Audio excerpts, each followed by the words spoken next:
पहले recognisable faces बड़े पर्दे पर जो आते थे वो होते थे, और ये जनाब जो हमारे साथ में बैठे हैं, पहले ही जैसा नाम ले, ओके, शक्ल देखी, वाह, द होल यूनिट की रिस्पेक्ट एक क्रिकेट मैच की तरह हो चुकी है।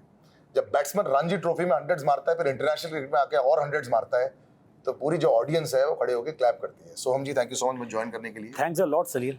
एंड रियली ऐसा हो गया है, आपने अब रणजी ट्रॉफी में हंड्रेड्स मारे, T20 में हंड्रेड्स मारे, टेस्ट मैचेस में 100 मारे, सब जगह, यू नो। एंड ये OTT तो जरिया है, चाहे वो फिल्म्स हो चाहे कहीं पे भी हो, आपके क्राफ्ट के लिए पीपल रियली रिस्पेक्ट यू। तो ये पहले बताओ, एक एक्टर को यही चाहिए होता है। Right. मैं ये कहता हूँ कि सिर्फ जो लोग आपके 10 फ्रेंड्स होते हैं जो बोलते हैं वेरी गुड, वो दूसरी बात है। टेक्नीशियंस, पब्लिक, सो मेनी लोग आपकी सराहना कर रहे हैं।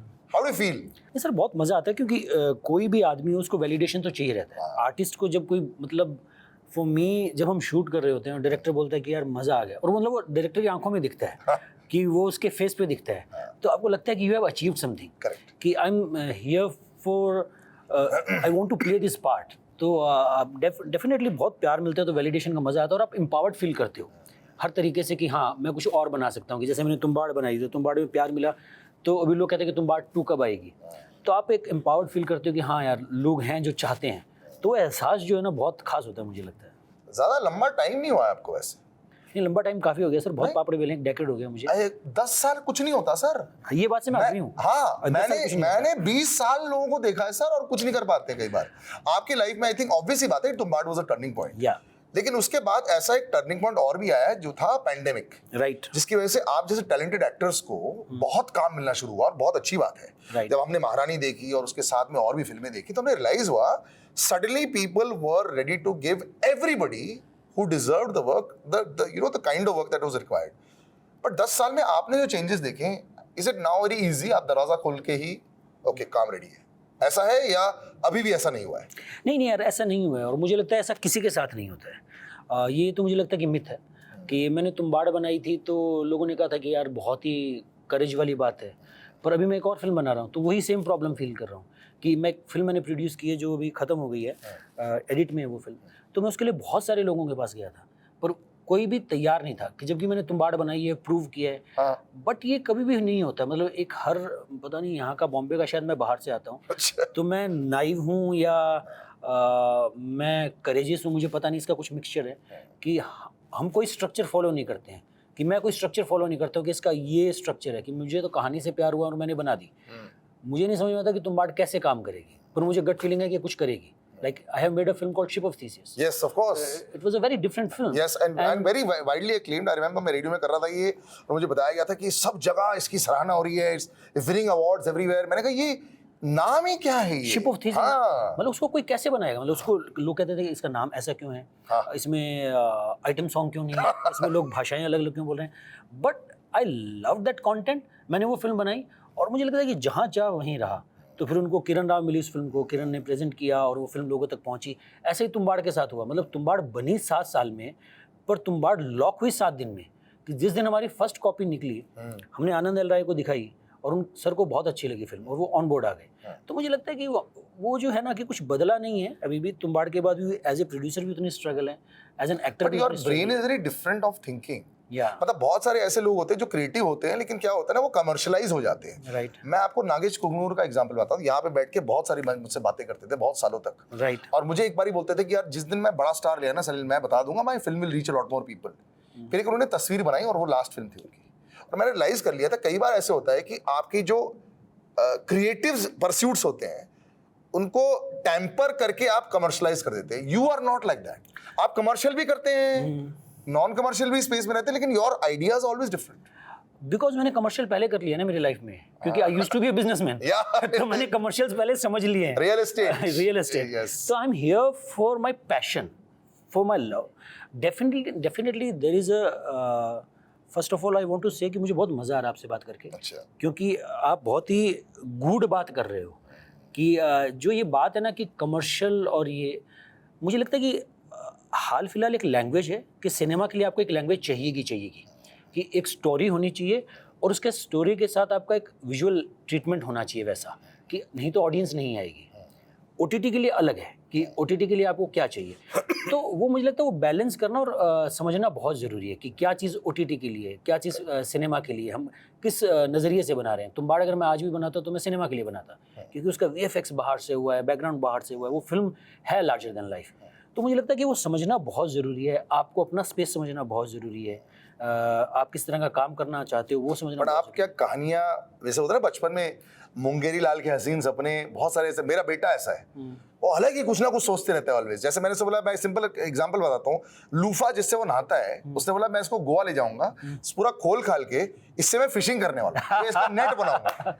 तो मुझे कई बार ऐसा लगता है कि उसका दिमाग ऐसे ही है। आप भी बहुत ही अलग, तुम्बाड़ एक ऐसी कहानी ऐतिहासिक, why? Because I don't think anybody can remake ever a film like this. किसी को समझ में नहीं आया कि आपके दिमाग में था क्या।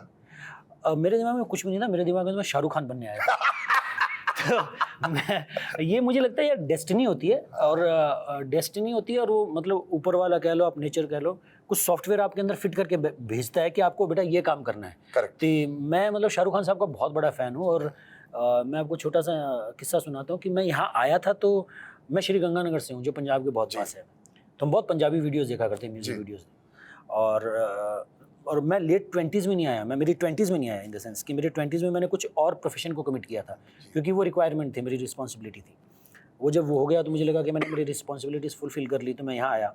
तो मैं इस आइडिया से आया था कि मैं म्यूज़िक वीडियो बनाऊंगा। अच्छा। और उस म्यूज़िक वीडियो को कोई देखेगा और उसको लगेगा कि यार इसमें नेक्स्ट शाहरुख खान छुपा हुआ है, और वो वहाँ से उसको ले लेगा। तो मैं इतना नाइव था। तो ऐसा नहीं है कि यार मैं कोई बहुत इंटेलेक्चुअल आदमी हूँ, कुछ भी नहीं हूँ। मुझे तो, मैं वो कहानियाँ बनाना चाहता हूँ कि जो मुझे लगता है कि एज ए ऑडियंस मुझे देखने में मज़ा आएगा। For me Tumbbad is not a niche film, Tumbbad is not a very high content type of film, it's a very normal film की लालच बुरी बला है। Correct. हमारे जो दादी माँ कहानियाँ सुनाया करती थी, वो विक्रम बेताल, इतनी कहानियाँ हैं, मतलब मुझे लगता था कि ऐसी फिल्म बनी क्यों नहीं है। मे भी शायद बनाना बहुत मुश्किल हो। आप ये क्रेडिट दे सकते हो कि बनाने में मैंने सब कुछ लगा दिया, कि उसका जो VFX है वो बेस्ट कहाँ से हो सकता है, उसका बैकग्राउंड म्यूजिक कहाँ से हो सकता है, क्योंकि मेरे पास और कोई चारा ही नहीं है। मतलब अच्छा बनाने के अलावा मैं बाहर से हूँ एज ए आउटसाइडर, मेरे पास कोई ऑप्शन नहीं है कि अच्छा प्रोजेक्ट बनाने के अलावा मेरे पास कोई रास्ता ही नहीं है यहाँ सर्वाइव करने का। और अभी आप इतने अच्छे प्रोजेक्ट्स में जो हिस्सा बन चुके, एक तो एज अ क्रिएटिव मेकर एक अलग है, as an actor also now such recognition मिल रहा है। Right. अब क्या होता है, एक जब महारानी एक बनती है, एक तो पॉलिटिक्स को लेकर भारत बहुत एक्साइटेड रहता है, बिल्कुल, क्योंकि हमारे यहाँ पे है, और यहाँ पे जितनी पॉलिटिक्स की real life commercial pot boilers वहां पे हैं, रियल लाइफ में बना ही नहीं सकते, बना ही नहीं सकते। इसका भी एक हिस्सा बनना। और मेरे को पूरी शोज सीजन 1 2 की टोनैलिटी बहुत अच्छी लगी। क्या है, OTT पर कई बार कुछ ना बहुत लाउड टोनैलिटी चल रही है। राइट। ये बिल्कुल भी नहीं। एक तो यू अमित सियालो से brilliant performers, you know, and that's what I से, हुमा को मैं बहुत तरह जानता हूं। मैंने कहा कि जिस तरह आपके इर्द गिर्द भी जिस तरह के परफॉर्मर्स हैं, उससे ना बहुत अच्छा बैलेंस किया हुआ है। तो ये टोन भी ऐसे ही रखा गया था कि just to keep it lower and keep it very real. क्या ये OTT का एक नया टोन बन चुका है? मतलब ना, एक मैं इसमें आपको छोटा सा किस्सा सुनाता हूँ।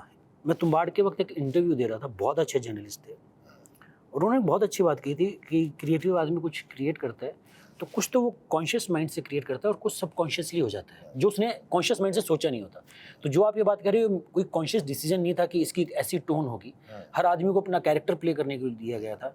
और डेफिनेटली जो क्रिएटर थे हमारे सुभाष कपूर, वो बहुत ही अमेजिंग इंसान है, वो ब्रिलियंट इंसान है, ग्रेट राइटर हैं। वो मतलब इतना जल्दी लिखते हैं, पता नहीं कैसे लिख लेते हैं, 4-5 महीनों में कुछ लिख देते हैं। हम लोगों को तो 2-2 साल लग जाते हैं स्क्रिप्ट लिखने में। वो लोग पूछते तुम पार्ट 2 कब बना रहे हो, 4 साल से लिखाई चल रही है, कुछ बना ही नहीं रहे, पता ही नहीं कब बनाएंगे। तो मुझे लगता है कि वो एक डायरेक्टर का या क्रिएटिव आदमी का एक डेफिनेटली काम होता है कि सबको बैलेंस करना। शायद उनका वो काम है कि सबकी टोन कैसी जा रही है, पर एज एन एक्टर हमारा जो इंटरप्रिटेशन है, हम वो प्ले करने की कोशिश करते हैं, मुझे लगता है। But this is the new world.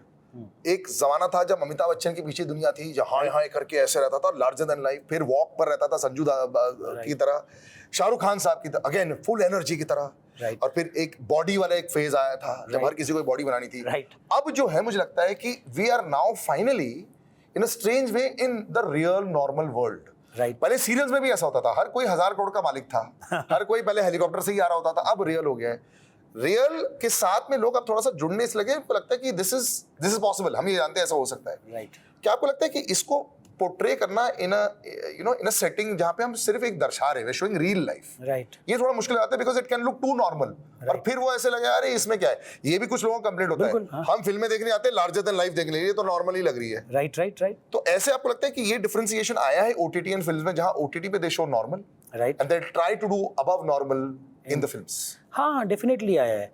और मुझे जो आपने बात कही कि हर चीज़ का एक फेज़ होता है, मुझे लगता है कि वो जो एस्पिरेशन हुआ करती थी ना, कि जो पहले फिल्में चलती थी कि 3 दिन पर फिल्म चल जाती थी कि ग्लैमरस लुक और यहाँ स्पॉटिंग और ये पार्टी और ये क्राउड, अभी वो ख़त्म हो गया है। लोगों को कंटेंट देखना है, लोगों को कहानी सुननी है। एक तो मुझे लगता है कि कोविड की वजह से लोगों का एक्सपोजर इतना बढ़ गया, बहुत ज्यादा लोगों ने इतना कंटेंट देख लिया बाहर का अंदर का।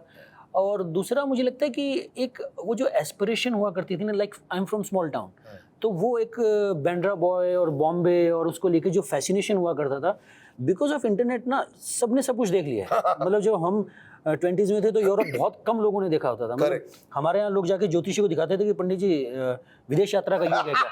मतलब ये सच में हुआ करता था। मतलब ये जो एक आपकी उम्र कितनी है और ये आपको विदेश यात्रा का योग है और शादी कब है, ये 3 चीजें हुआ करती थी। तो मतलब विदेश यात्रा उतनी वो हुआ करती थी, अहमियत रखती थी। पर अभी वो क्या हुआ कि हर सब इतना इजी हो गया ना, क्योंकि पहले एक डिफरेंस हुआ करता था कि आम आदमी को वो अवेलेबल नहीं था, तो हर चीज़ की एस्पिरेशन थी। मुझे लगता है वो ग्लैमर को लेकर एस्पिरेशन खत्म हो गई है। स्मॉल टाउन में भी लोगों की उतनी अच्छी बॉडी है, लोग उतने ही अच्छे कपड़े पहनते हैं, सब कुछ बहुत ट्रांसपेरेंट हो गया। तो वो लोगों को सच्ची कहानियाँ सुननी है, वो कहीं की भी सुनाओ आप, वो आप यूपी में किसी छोटे से गांव की सुनाओ या आप स्पेन में बार्सिलोना की सुनाओ, पर लोगों को सच्ची कहानी सुनने में इंटरेस्ट है मुझे लगता है। और कहानियों को लेकिन लिखना भी बहुत जरूरी है। सबसे इंपॉर्टेंट पार्ट है लिखाई, डायलॉग, स्क्रीन प्ले। राइट, इसमें मैं आपको सॉरी कट कर रहा हूँ, ये जो आपने बात कह रहे हो ये सबसे इंपॉर्टेंट बात है, क्योंकि मैं प्रोड्यूस करता हूँ। यस।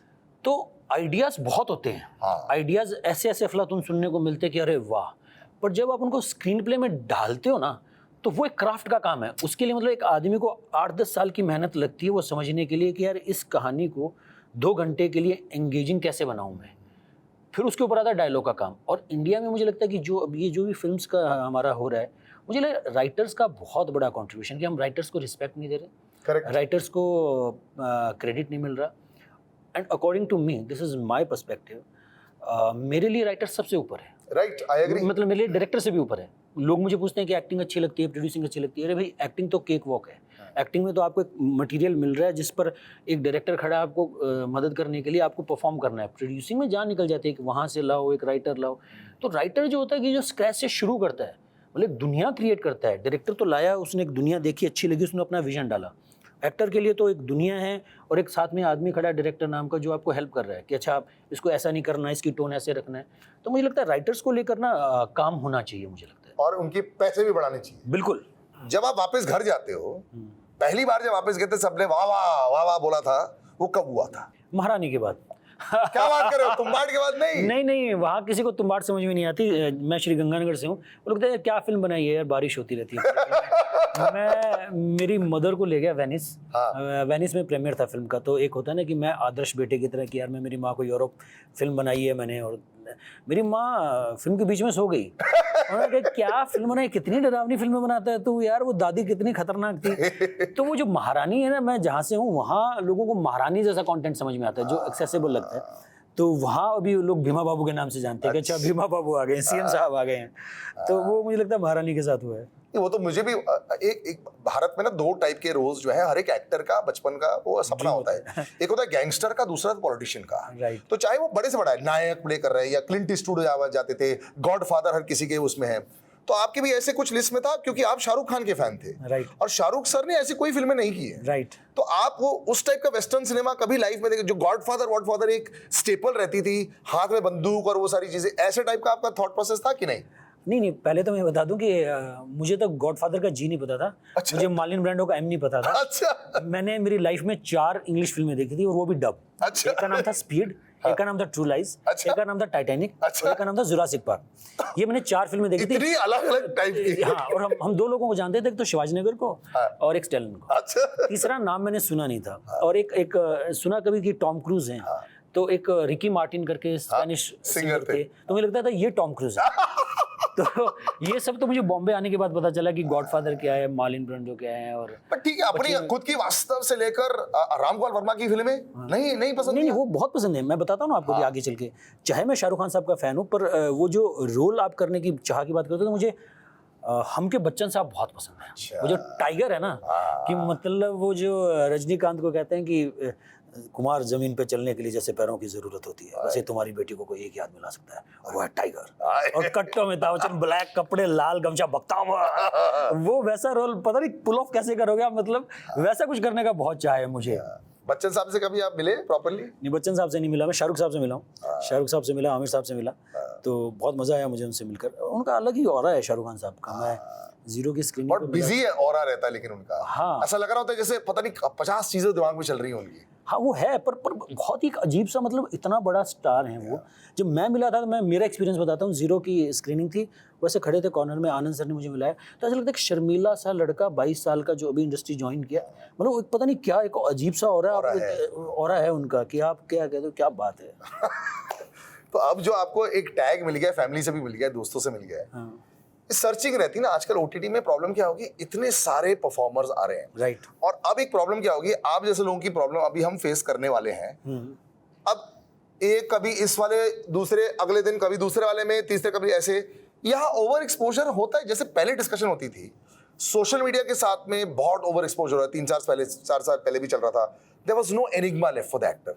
अब क्योंकि ओटीटी की वजह से इतने सारे एक्टर्स इतने सारे सिमिलर टाइप ऑफ शोज कर रहे हैं और सेटिंग सिमिलर हो रही है, राइट। यहाँ ओवर एक्सपोजर प्रॉब्लम है। डेफिनेटली होता है। और मैं अपनी टीम से बात कर रहा था, मैंने कहा कि ओवर एक्सपोज हो जाऊंगा, तो वो हंसने लगे कि तुम्हारे को जानता कौन है जो तुम ओवर एक्सपोज हो जाओगे।